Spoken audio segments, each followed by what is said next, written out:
tunuulira nze essaawa zino.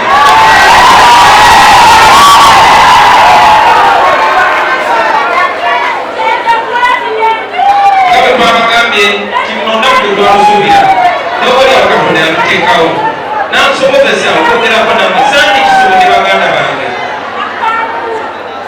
naye nansobozesa okwogera nammwe.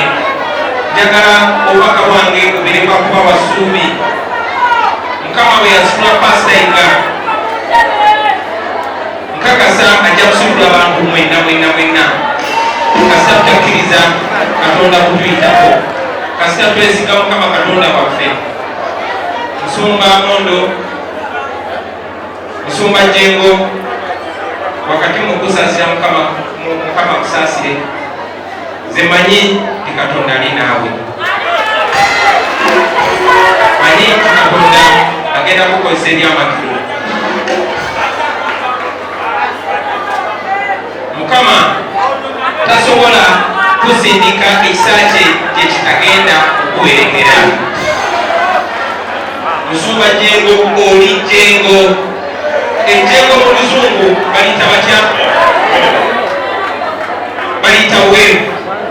Nkakasa mwenna abawulira ebyo tukola waliwo ekigambo kye badde bagamba eno weevu ya people power, eno weevu ya NUP, eno weevu ya Kyagulanyi, eno weevu y'abavubuka.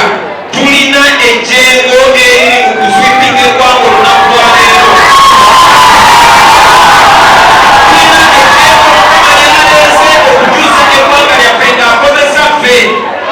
Mukama yagezaako okukozesa baprofesa ne bigaana, yagezaako okukozesa abakulu b'amaddiini ne bigaana, yagezaako okukozesa badokita ne bigaana, naye nga Katonda bwe yakozesa Yesu Kristo Mukama waffe n'amuggya mu ghetto eri wansi e Nazareesi n'anunula ensi eno. Mukama aleese ejjengo okuva mu ghetto. Pasita Jengo erinnya lyo nze nkakasa sintukiridde nnyo naye nkakasa lyali lya bunambi. Olunaku lwa leero erinnya eryo